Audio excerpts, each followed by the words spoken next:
이번 시간에는 우리 3차 문제풀이로 나갔던 과제물에 대해서 풀이를 좀 해드리도록 그렇게 하겠습니다. 이번 과제물은 주로 뭐에 대해서 나갔냐면 원에 대해서 나갔죠. 자, 그래서 우리가 원의 방정식에 대해서 잠시 복습을 하고 문제를 풀어보도록 그렇게 하겠습니다. 자, 일단은 도형에서는 중요한 게 뭐냐면요, 용어가 나오고요. 그 용어에 대한 정의라고 하는 게 대단히 중요합니다. 무슨 소리냐면, 자, 지금 우리가 마무리해야 될 단원이 무슨 단원이죠? 원이죠. 자, 그러면 이 원이라고 하는 게 무엇인가? 그러니까 원은 뭐냐면 우리가 사용하는 단어이기 때문에 뭐라고 부른다? 용어가 되는 거고요. 그 용어에 대한 뜻을 우리가 뭐라고 하냐면 정의라고 하는 겁니다. 그래서 수학은 이 정의로 시작한 학문이거든요. 그래서 이걸 바탕으로 해서 도형의 방정식을 만들게 됩니다. 자, 근데 원은 뭘까요? 원의 정의. 자, 원의 정의는 뭐냐면, 자, 보세요. 한 평면에서 한 정점으로, 자, 한이 아니고, 자, 그냥 평면에서 라고 하겠습니다. 자, 평면에서 한 정점으로부터 일정한 거리에 있는 뭐를 모아놨다?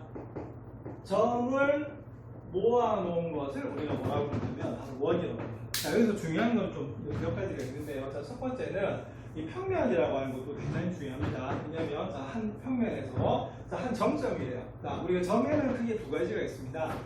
점은 하나는 뭐다?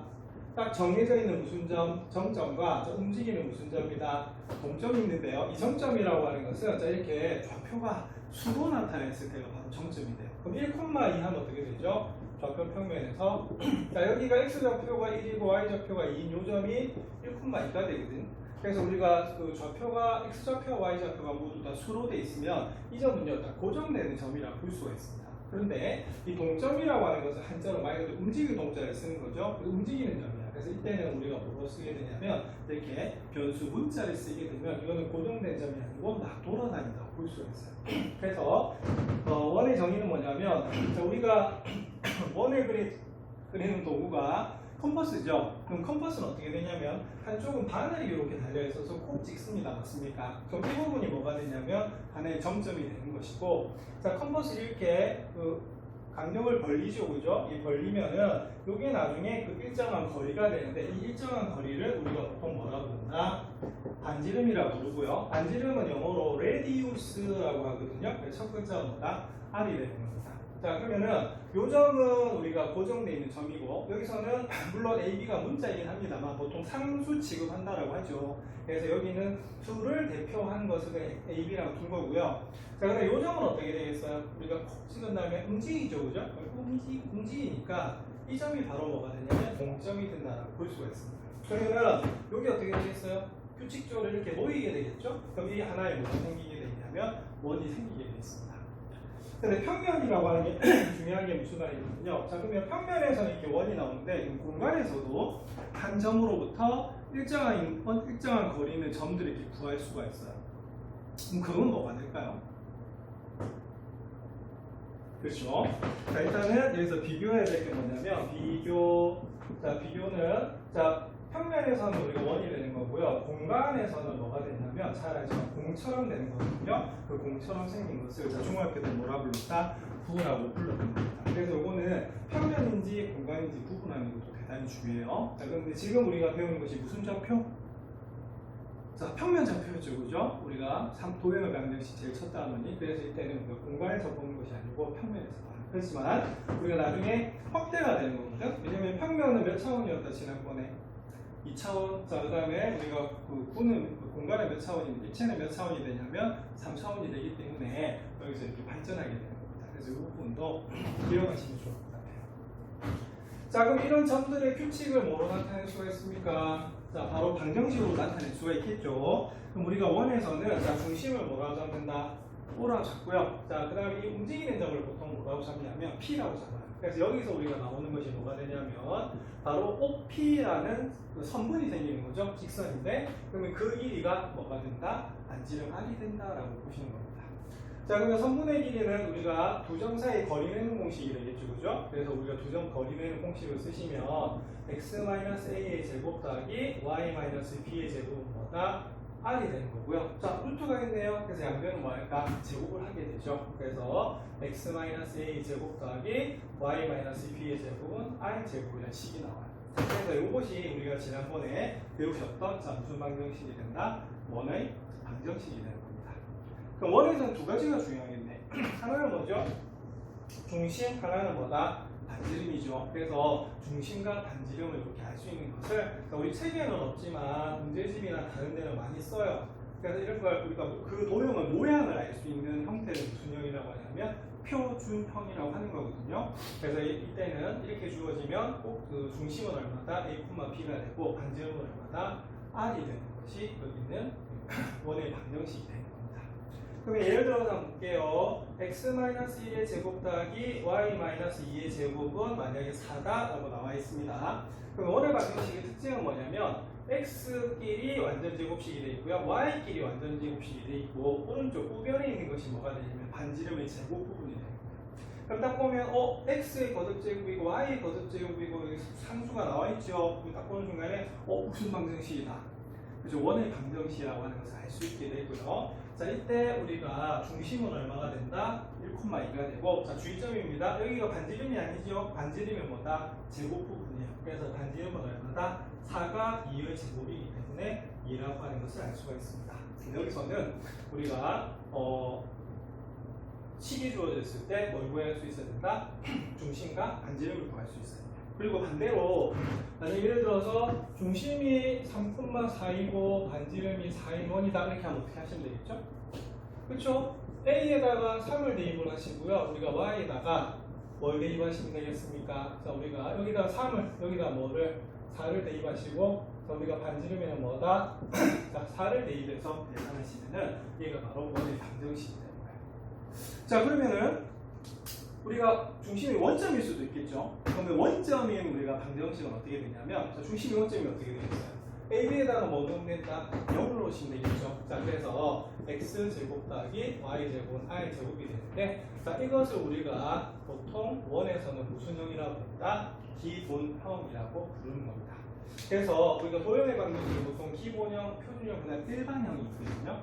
그래서 이 부분에 대해서는 우리가 배우셨지만 다음번에 또 알려드리겠습니다.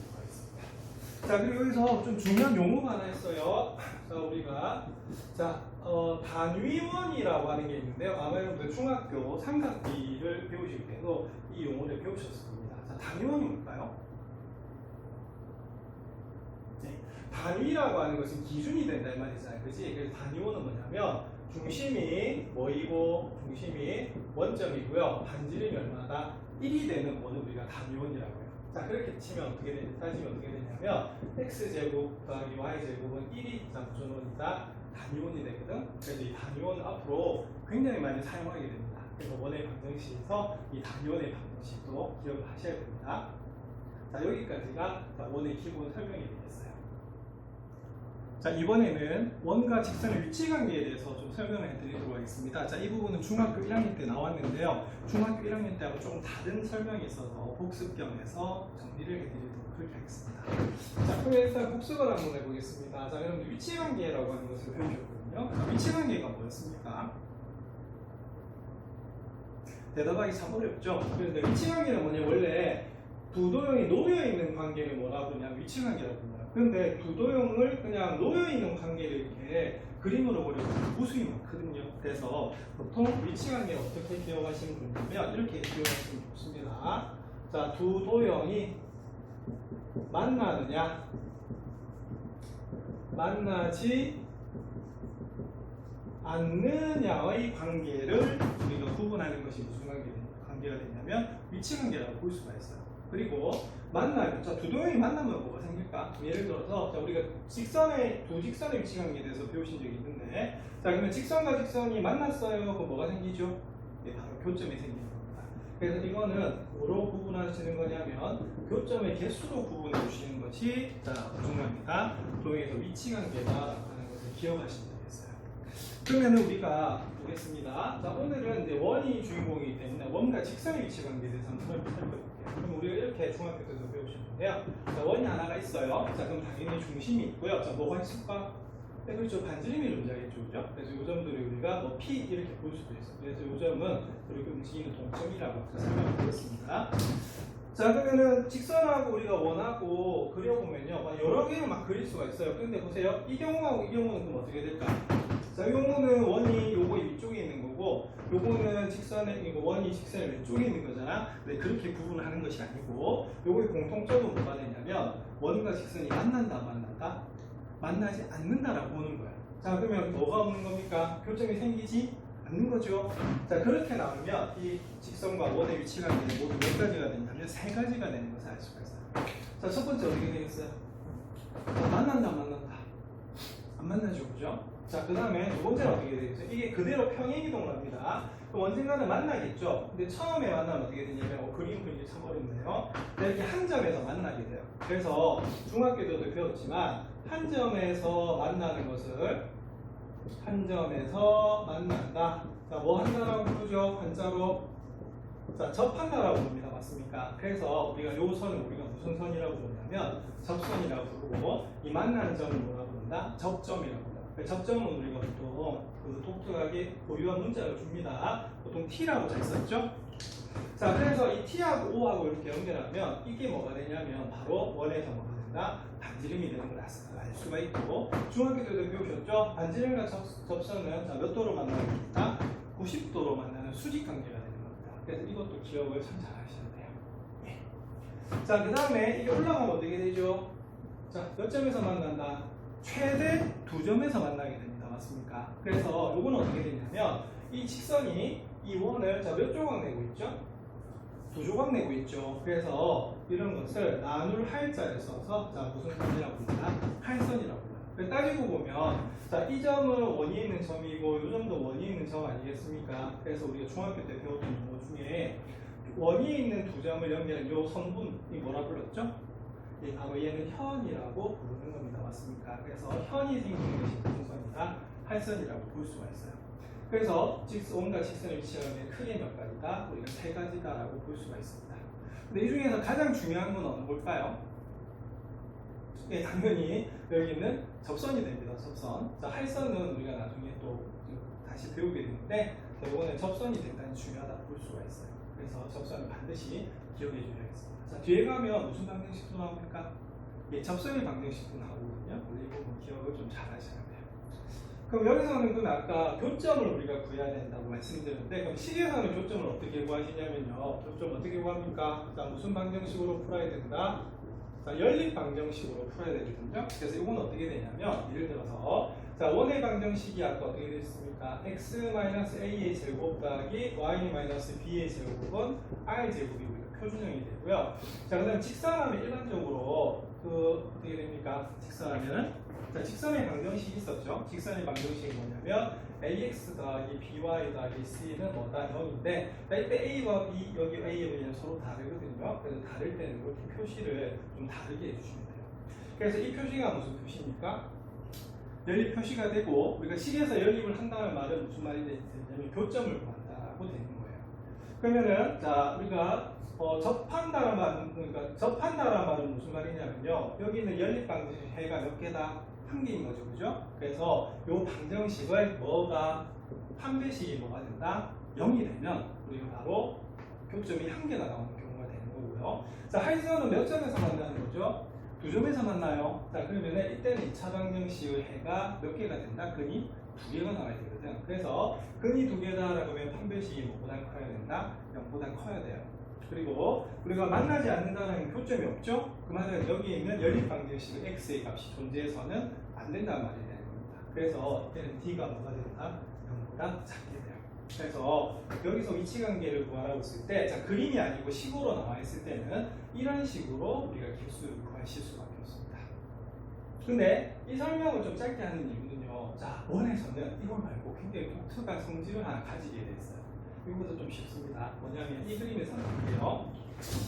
자, 여기 원에서는 중심이 항상 있게 되거든요. 자, 그리고 지금 세 개의 선이 있는데요. 자, 우리가 점이 나와 있고 선이 나와 있으면 뭐를 구할 수 있다? 그렇죠?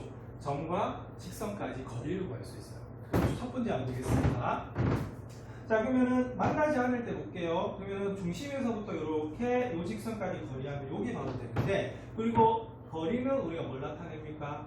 D로 나타내는 거 맞아요. 그래서 요거는 뭐가 존재하는 도형이냐면 반지름이 존재하는 거기 때문에 여기는 D와 뭐를 비교할 수 있다? R을 비교할 수가 있게 되는 겁니다. 그러면 보세요. 만나지 않습니다. 그러면 D하고 R을 비교해보니까 어떻게 돼요? 당연히 D가 크죠? 그 다음에 이 문제는 어떻게 해요? 접선은 어떻게 되냐면 바로 D하고 R하고 보다 같게 되는 겁니다. D하고 R하고 같은 거죠. 자, 그럼 할선을 보시면 할선은 여기까지가 D가 되는 거거든요. 그래서 우리가 그러면 D1, D2, D3 이렇게 보겠습니다. 그럼 D1은 R보다 크고요. D2는 R하고 같고요. D3는 어떻게 되겠어요? R보다 마다 작게 되는 거죠. 그래서 바로 한 점에서부터 직선까지 거리. 여기서는 그 점이 뭐하는 중심입니다. 그래서 중심에서 각 직선까지 거리 D하고 뭐하고 비교한다? 반지름을 비교해서 D하고 R하고 같으면 무슨 선이 된다? 접선이 되는 것을 알 수가 있어요. 그래서 요걸 가지고 뒤에 문제를 풀게 되니까 이 부분도 기억을 잘 하셔야 됩니다. 몸과 직선의 위치가 있는 여기까지입니다.